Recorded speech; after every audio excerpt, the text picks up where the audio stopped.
Hey guys, how's it going? Yeah, I was digging through my box of knives and pulled out this old thing. Um,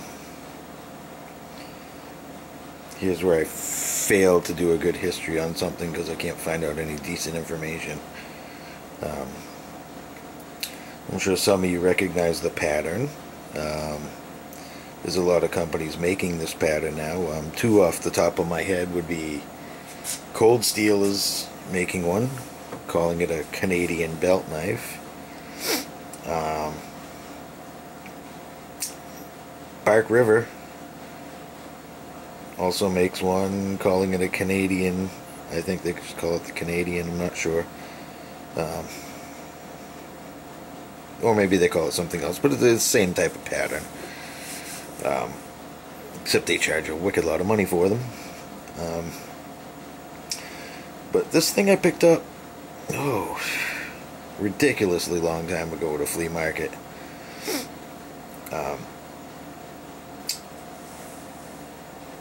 And it's made in Germany by a company called, which I probably, no way in hell I'm going to get this to show. Let me see.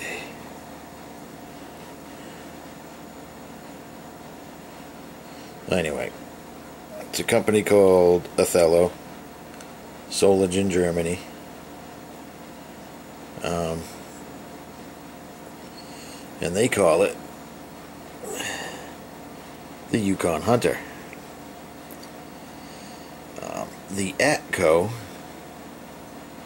is what I believe is an import stamp. I guess a lot of the other ones had, this is an import stamp, GC Co 47. The ATCO I can't find any information about.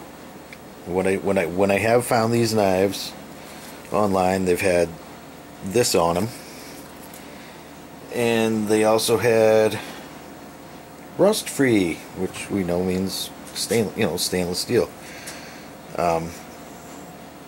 This one is not stainless.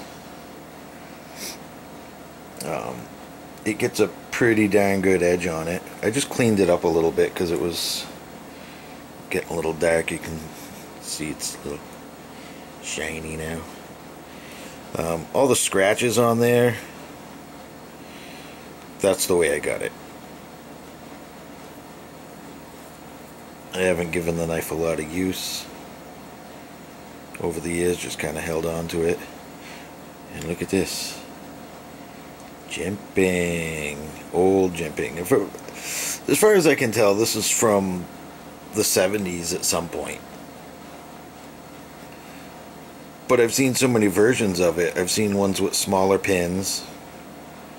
None of the other ones I've seen had ATCO on them.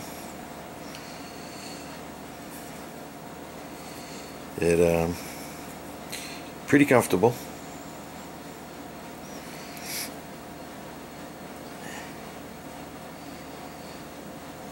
I would do a cutting test, but I'm not sure how sharp it is. Well, let me see. I don't know if it's, I mean, it feels like it's got an edge on it, but I'm thinking if I took a strap to it, which I've never done before, probably be, it's not too bad.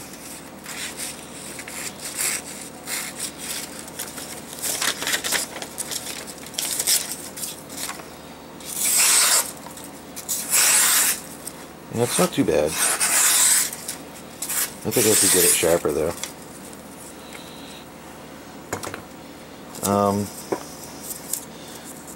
Did not come with the brass ring on it. I know that's that looks like a homemade jobby there. It's only tucked into the wood rather than going through the tang. But I don't know, it's cool. I left it on there. It's the way I got it, and they did a decent job of it. Haven't really used it for anything, but I just thought it was really interesting. If anybody knows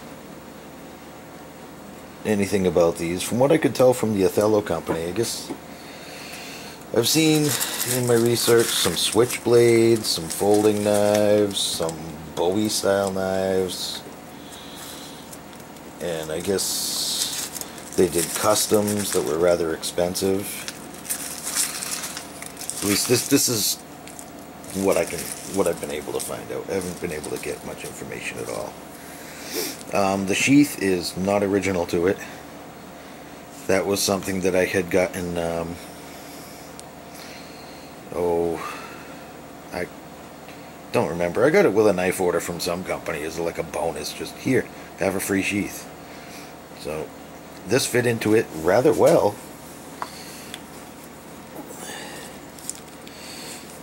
And the way the snap went on, I mean,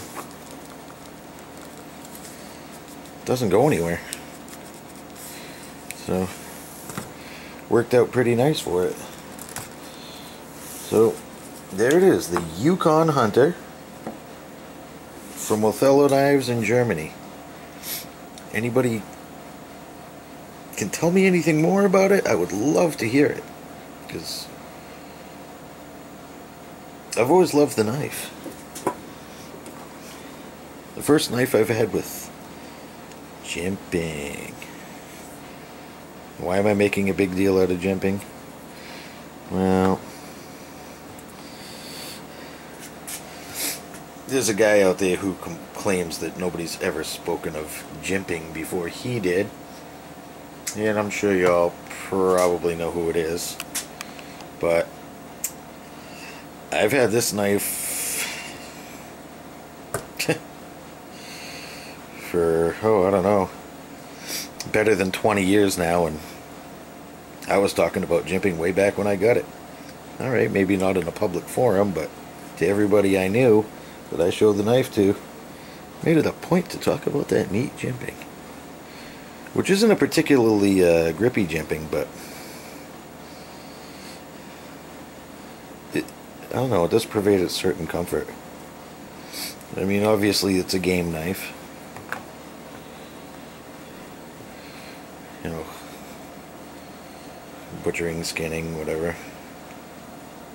But, yeah, as I said, if anybody can enlighten me on these, I'd like to know a little more about the company. And maybe try to find out exactly when this was made. I know all the other versions I've seen of it were in stainless. This is the only one that wasn't stainless that I've seen. So I thought that was kind of interesting. And yeah, I got my block in here.